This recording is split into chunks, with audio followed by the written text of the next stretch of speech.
Welcome to Season 6 of the RAG podcast. Now, for those of you who don't know, the RAG stands for Recruitment Agency Growth, and this show has been around since early 2019. And every week, we are obsessed with finding out how the world's most successful and innovative recruitment agencies and their founders have got to where they are today. In Season 6, alongside the founder's story and the inside information of that business, I also want to focus on the reality of today's economy. There is so much noise about this inevitable recession that we find ourselves in right now. And where it's going to go, is it really having an impact on the recruitment sector? Are they seeing any change in job flow? Are they seeing any change in candidate control or activity?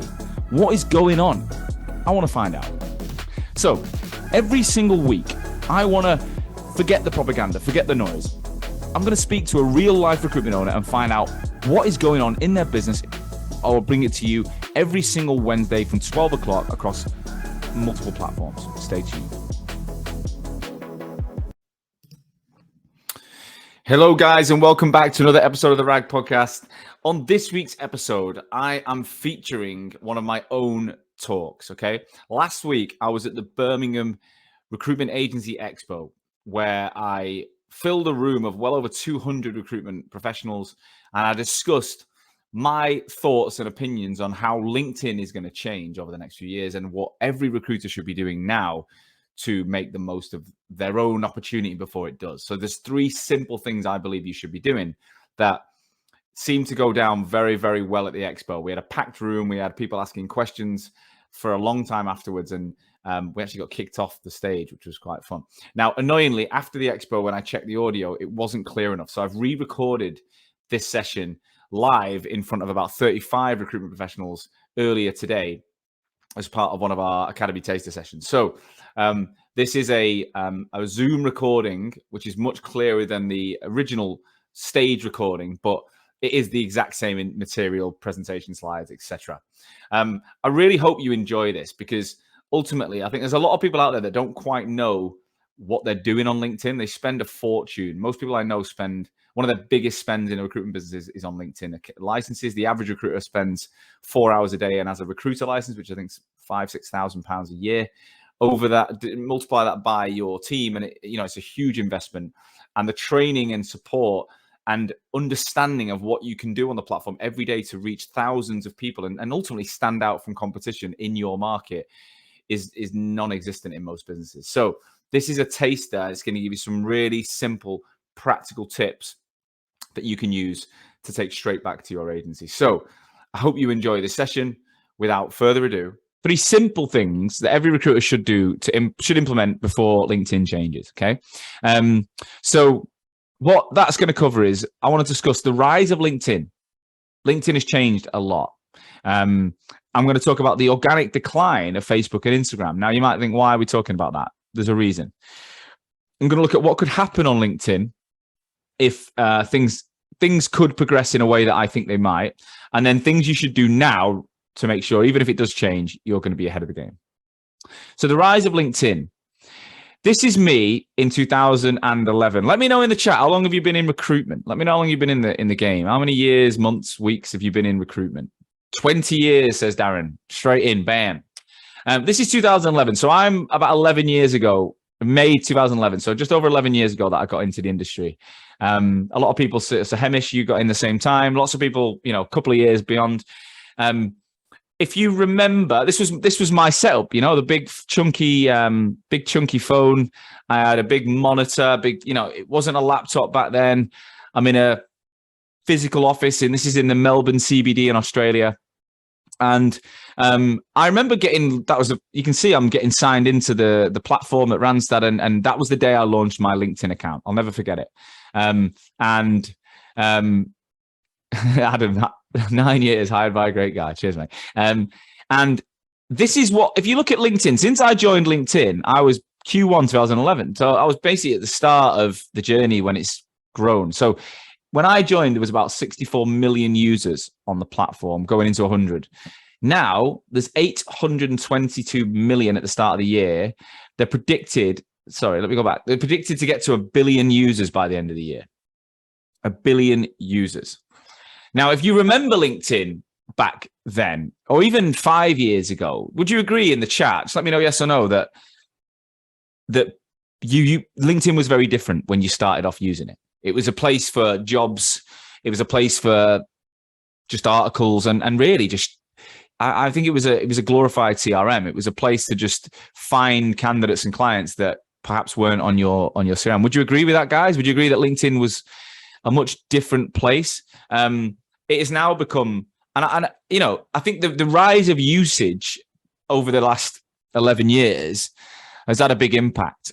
So, you know, I used to use it for just finding people, sending messages. That was it. Yes, Dean. It became more social. In 2017, when I launched Hoxo, I loved Instagram and YouTube. And I'll be honest, I thought that the rise of those platforms like Facebook and Instagram, YouTube, I just felt like it would happen on LinkedIn. I felt like it would change. Smartphones have had a huge impact. You are right, Glenn. And when I launched it, I said, I want to change how I use LinkedIn, right? This is the first time I ever did something different on LinkedIn. Up until this point, this is 4th of April, 2017. Up until this point, all I'd ever done is post contract jobs, £500 a day, and sent direct messages, and that was about it. So I'm just going to play this little video. Hopefully it'll play. Hi all, hope you're well. As you know, I've been banging on for the last month or so about a new venture. Well, I'm proud to say I can finally talk about it, which is great. So first and foremost, I want to say thanks to all of my insurance and recruitment contacts. Spent the last 5 years recruiting into the insurance market. It's been an unbelievable journey. I've now decided to leave that and launch my own business, which is known as Hoxo Media. Right, Glenn says not sure about the cap. Yeah, well, I do love a flat cap, just maybe not when you stood in an office on a level. I'll just let you know that video took me 4 weeks to create. Right, I was panicked. Just let me know in the chat. Could yes or no? Could you sense the fear in my voice a little bit? The wobble. I had a little bit of a wobble in the voice. Maybe not as confident as I am now talking, you know, on screen. It took me 4 weeks to make that video, but I believed that, you know what, by putting myself out there, I would become the kind of change that I thought would happen. I had no experience in marketing. I had no LinkedIn contacts in the recruitment market, but I decided I needed to produce content, and I've pretty much invested in my brand every single day since then. So when it comes to Monday to Friday, on average, I've posted over the last nearly 6 years. And what I've seen since is with my activity, I've been able to, the hardest video is your first video. You're right, Darren. Because I've spent so much time on the platform since, I've seen the rise in users. I've noticed how it's gone from professional to really about networking, adding value, communities, becoming thought, you know, I don't really like the term thought leader, but, you know, showing you've got knowledge is really important. And the big thing that's happened on LinkedIn is that you can get massive reach for free. So like Facebook and Instagram, and the platforms ultimately are about gaining attention, trying to get people to see you so they know who you are. What happened over the last few years on LinkedIn is there's been an unbelievable amount of free reach. Knowledge sharing rather than thought leading. Yeah, I'd agree with that, Glenn. I call it thought contribution rather than thought leadership. I don't like the term thought leader, because you don't get like a blue tick that says you're a leader. You just get it out there. So this is an interesting stat though. Of LinkedIn's 880 million users, only 260 million users come to the platform once a month. Okay. Of the platform users that come every single month, only 1% of those post content. So just under 3 million people post, and they net the 9 billion impressions, views on the platform per month. So let's just break that down. 880 million LinkedIn registrations. Only a quarter of that turns up every month, once a month. And only 1% of the quarter actually puts anything out there that nets 9 billion impressions a month. Just let that sink in. It's a hell of a lot of impressions, but it's incredible how limited the amount of people are, really, in terms of the amount of users on the platform. So many people don't do this. Just answer, please, yes or no. This room's a bit quiet. Come on, let's get a bit of engagement in here. Yes or no, would you think that over the last couple of years, everyone's talking on LinkedIn. Everyone's putting stuff out there. It feels like everyone's communicating on there. We've had a lot of yeses, a couple of nos. I hope this shows you that the answer is they're not. You see the people that do, of course, and they are increasing without a doubt. But it's 1% of a quarter. So it's basically 0.25% of all users put stuff on LinkedIn, which is crazy. So exactly the stuff that, the people that engage are getting all the views. And like my stuff over the last year. So this time last year, I'd had 3.1 million views on LinkedIn. This year, I've had 6.87 million views. I've had 45,000 likes opposed to 23,000, nearly 10,000 comments. So all of this has grown in the last 12 months. And I'll track that using some technology software that we use. It just saves the whole messing about with going into LinkedIn and adding it up, which we used to do. But it just shows that LinkedIn, even the more you use it, there's still a huge opportunity to personally get so much. Now, you might say you're not a recruiter anymore, so you can do it, but recruiters all over the world are doing this. Like one of my clients here, Kyle Winterbottom, he gets thousands of views every single day. And he has been voted in the Data IQ 100 most influential people in data, not in recruitment, in data. So when he hits LinkedIn, if I was you, I'd go and follow these three people. Look at Kyle Winterbottom, look at Ryan Kelly, and look at Fiona Glover. Kyle is a data recruiter. He gets CTO roles and chief data officer roles called in by clients he doesn't even know now because he gets such a strong amount of views and engagement in the data. All he does is share his thoughts and his knowledge in the data market. Ryan Kelly is a recruiter in the marketing space in Melbourne, Australia. He owns an agency, there's 6 of them. They're the only business I know in the last year that have told me they've got too many candidates. They get inundated because he got 2.7 million views on content last week in the marketing space. So he's punching to the point where they are probably the most well-known recruiter in their space in Australia, yet there's only 6 of them. And Fiona Glover, she's only been in recruitment less than two years at this firm. She billed, I think it was over 600,000 or something last year. And most of this comes from her brand. And she puts out content that's really simple. Look, quick tip for junior developers. You don't have to put junior on your LinkedIn. Might be unpopular, but I don't think it's necessary.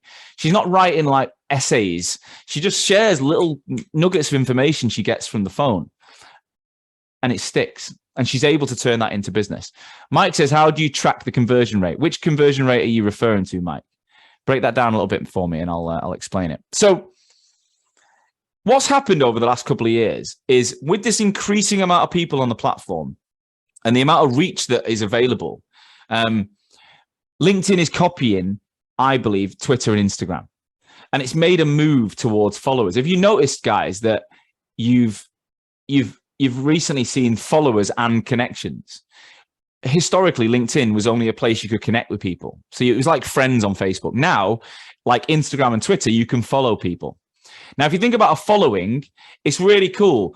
LinkedIn has limited your connections. Just put in the chat, how many connections have you got? How many first degree connections have you got? I'll answer your question in a minute, Mike. How many first degree connections have you got? 1,600, 15,000, 3,500, 3,000, 4,000, 6,000. There's some big numbers, right? You are limited at 30,000. Okay, you can't go beyond that. However, your following is unlimited. So there'll be people like Richard Branson and James Caan and other celebrities on LinkedIn that will have millions and millions of followers. You can have unlimited amount of followers, but you got to think, why would anyone follow you if you're not creating content?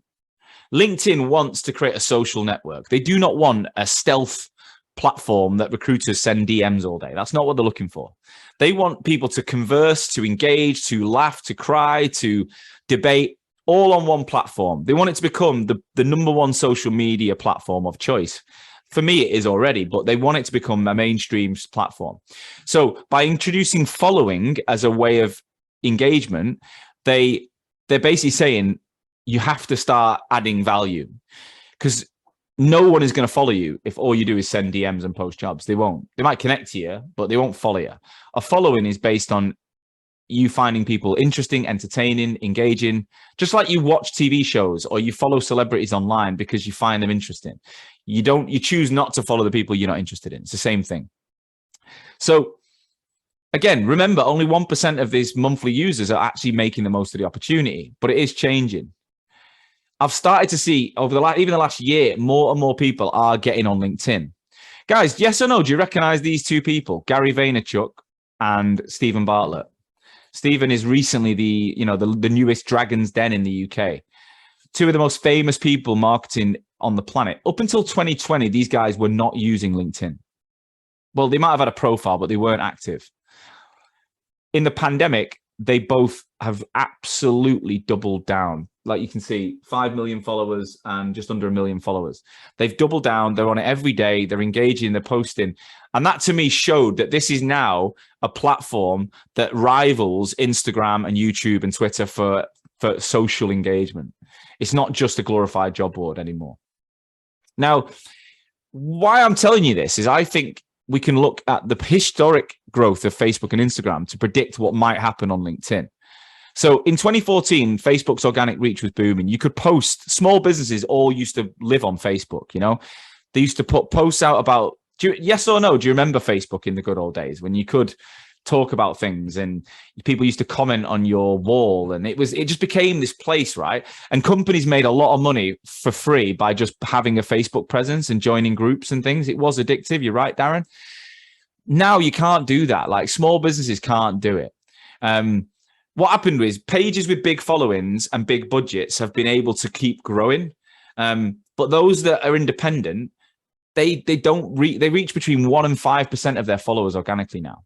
So when you post on Facebook, only a tiny percent of your connections and your followers will see it.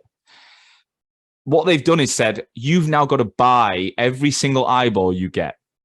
So you'll probably recognize whenever you go on Facebook or Instagram, there'll be adverts all the time coming up on your feed, coming up in the stories.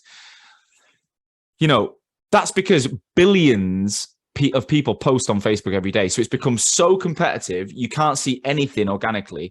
They then say, hey, if you spend money with us, you can choose who sees your content. And therefore, people, companies all over the world, individuals, brands, they're all spending money to get reach, to guarantee the reach of an audience that they would like to have.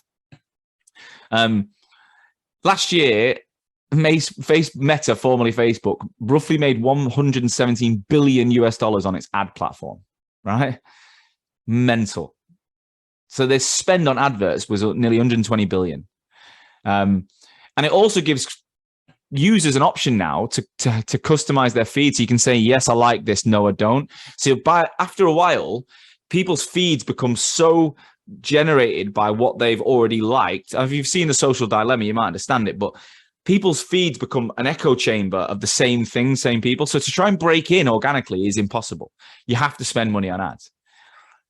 Instagram's done the same. It's throttled its organic reach back. The only people now who do well on Instagram are people with huge followings already that built it 10 years ago, 9 years ago, or people who take their clothes off pretty much.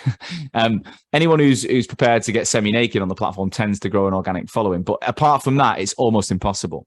And it's a shame because there's 1.4 billion active users on the platform. You know, there's so much money to be made. But again, their ad revenue was 50 billion, just under 50 billion compared to 26 a year in 2020.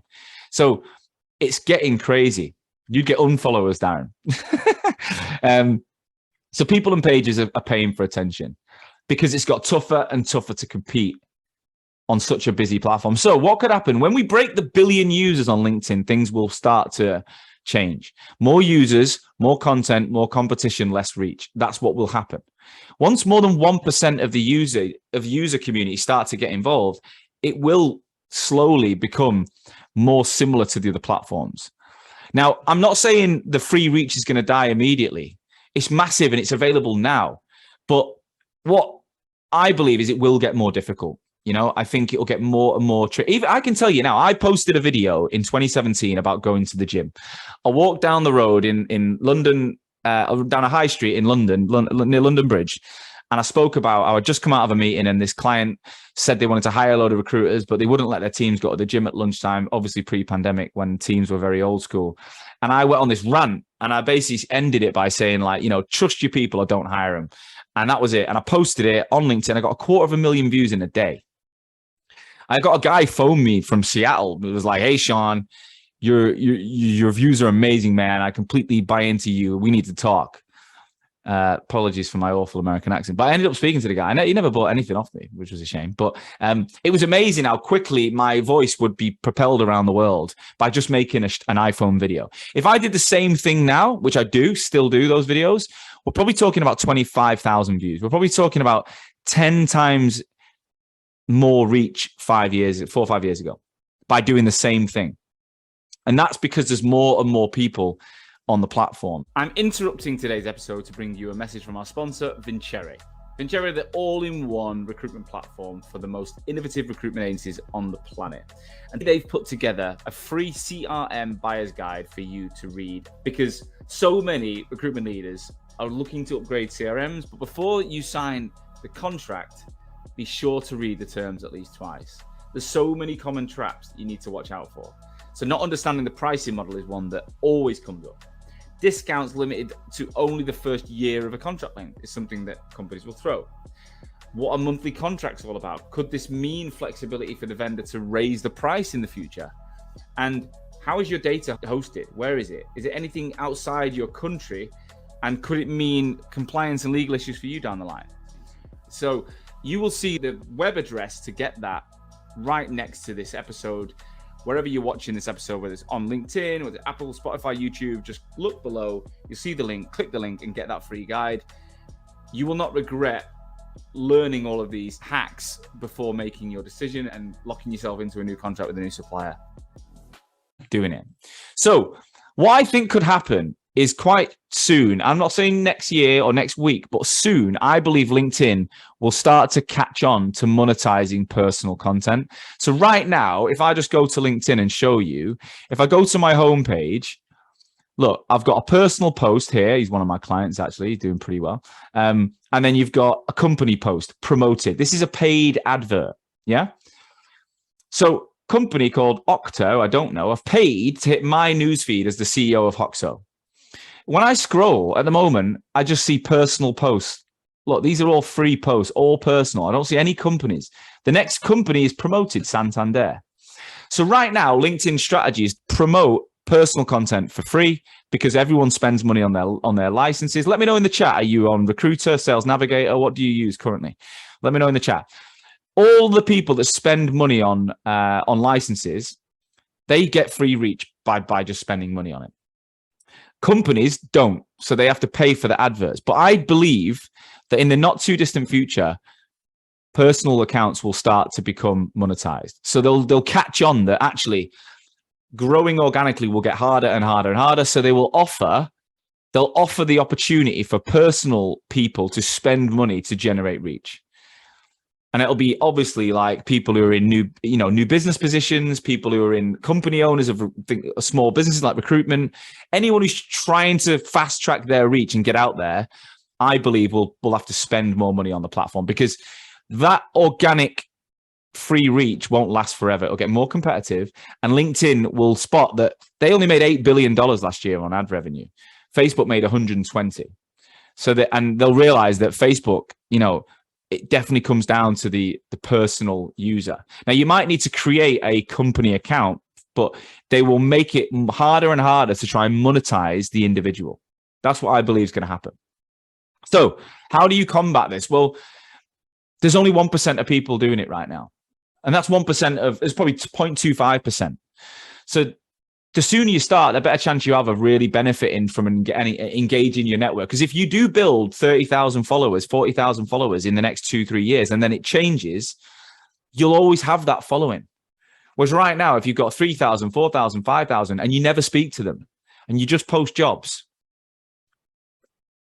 you're not engaging these people. Are they really followers? Are they just connections that you added 2 years ago when you were recruiting a role once? You got to ask yourself, do they actually know who you are? Are they engaged by you? Do they have any digital relationship with you? Because what you want to do is build it now, before LinkedIn makes it harder and harder and more expensive. So the 3 things I think you should do from today, here's my free advice for you. Okay. The 3 things I'd ask you to do. So firstly, I've already asked you that, and I know the answer. You've got thousands each, right? So what you should be doing is growing this. If you're not at 30,000, and I don't think anyone on this call said they were, you should be trying to reach 30,000. Now, you're allowed 20 connections a day. Is a connection automatically? Yes, Glenn. That's how it works up to 30,000. But people can follow you and not connect with you. So sometimes I've got more followers than connections because some people will just click follow. Maybe they've run out or whatever.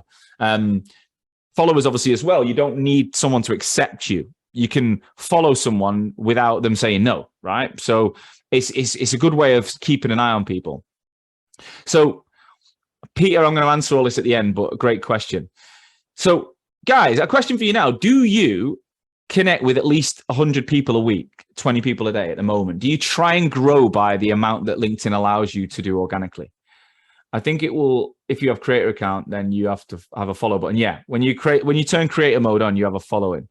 Guys, do you do it every day? Be honest. Do you actually do 20 a day minimum or 100 a week minimum? Be brutally honest with yourself.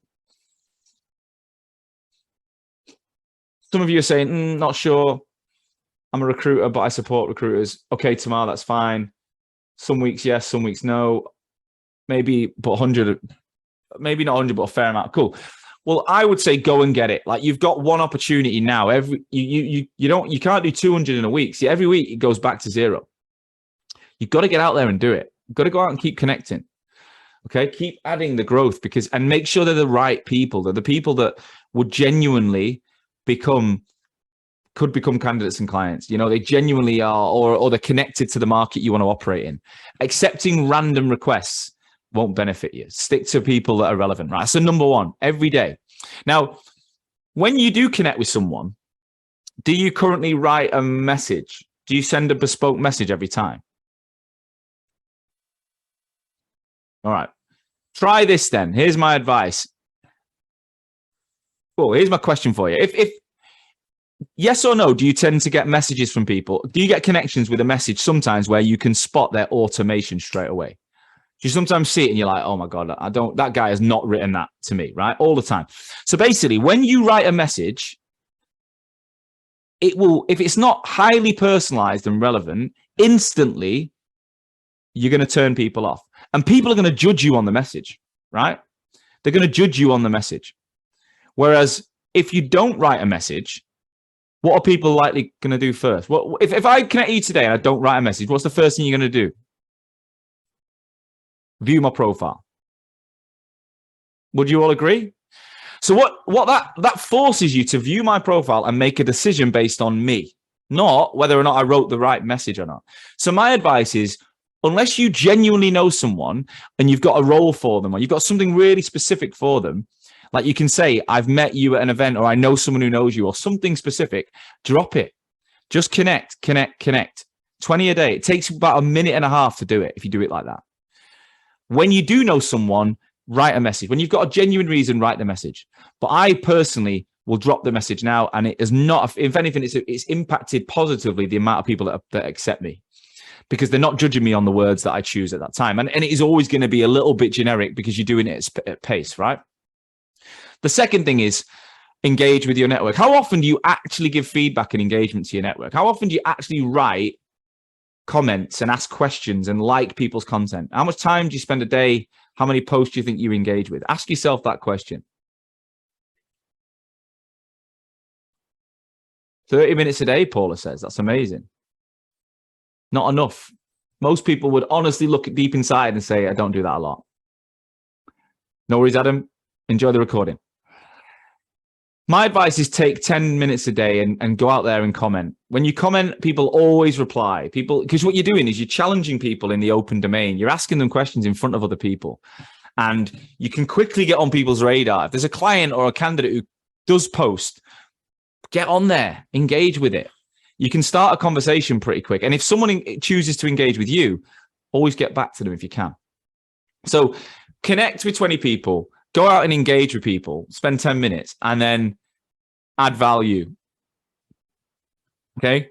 How much genuine advice and support do you think you give on the phone? On a scale of 1 to 10, 10 being the most, 1 being the least, how much advice and free support do you give to people that you do not get paid for as a recruiter? How often are you giving people, direction or playing the agony aunt or uncle, without any agenda, without any financial reward? Now, you can take that and you can put the same advice on LinkedIn, okay? Go out and share it.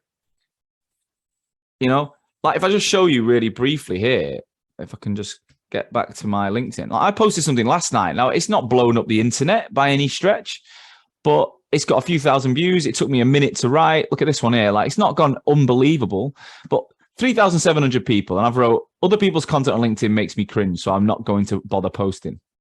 I've heard this so many times. I do understand that you might not like everything you see from others, but this does not mean that you have to follow the same strategy, and certainly doesn't mean you shouldn't bother.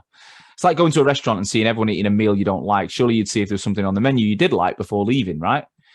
Being authentic means being you. Let others be themselves, focus on your own business. Have you ever felt this way? People agreed with me. I've had messages about it already. So by sharing the same, and that is something I literally said to someone on the phone yesterday. So I was like, I'm just going to get it on LinkedIn. So by being useful, you can take your voice. That was one call that then reached 3,500 people. Took me about 30 seconds to write it out, a minute. 3,500 people. You can't reach that on the phone. You're never going to reach that in a year on the phone, probably. I reached it in 30 seconds, and that's not good engagement. I can get 1 million on some posts, right? It's not incredible engagement. But if you chip away at it every day and you get 1, 2, 3, 4,000 views a day, over a year, you're going to get anywhere between 250,000 and 1 million views on your content, on your profile, which is massive. It's absolutely massive. I think being useful on LinkedIn, right? Just try and be useful. That's the number one thing. Be useful. So as a leader, you've got a proven network, I imagine, that you've built over the years, right? You guys have got the most stories, the most gravitas, the most knowledge, the most history. And I reckon it's lying dormant. You're not using it. The more you share your own knowledge, the more you contribute back to the platform, the more value results you're going to get from it. So what happens after it? Someone asked before, Mike, I think it was, how do you track conversion? Well, the first thing that happens is you would get an easier and higher response rates. When people recognize you from LinkedIn and you DM them, they reply. The 3 recruiters I told you about before have such high response rates. It's insane because everyone knows them. So they might even say, no, I'm not looking for a job. Thanks for reaching out. But people don't want to get on the bad side of these guys because they see them in the market every day and they see them as a credible source of information. You start to receive inbound business. People will message you with opportunity. If you keep talking about the market and offering value, people will be like, hey, Darren, hey, John, hey, Pete, hey, Mike, I've seen you on LinkedIn. Could we have a chat? More revenue. Now, how do you track it? You've got to sit there and, Mike, you've got to sit there and look at your own placements effectively and just say, where did that come from? Where did I source that candidate or client? Did it come from LinkedIn? Was it a DM that responded to? Did they comment on a post? Did I comment on their engagement? You will make more money if you do this, but you have to mentally prepare to track it. It's not as easy as a software tool to track it. You can track the engagement growth, but you can't track the revenue unless you actively look at it.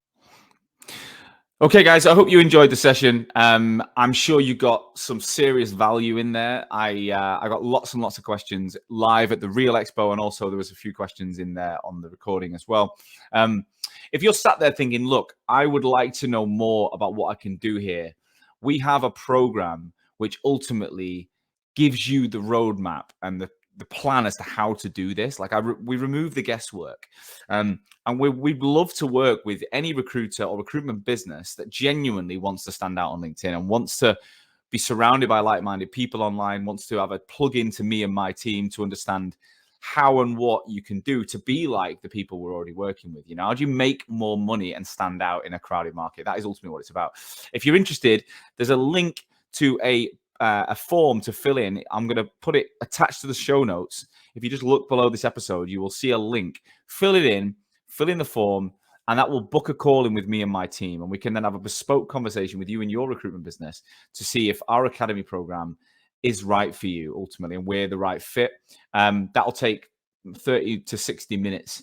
And then we kick on a new program every 8 weeks. So we've got a few slots left for our November 2022 slot. Whenever you're listening to this, though, you can guarantee that you'll be a maximum of 8 weeks away from the next one. So it's well worth filling in the form and finding out if we can work together. I'll see you again next week for another episode of the RAG podcast. Now, in the meantime, you stay safe, and I'll see you soon.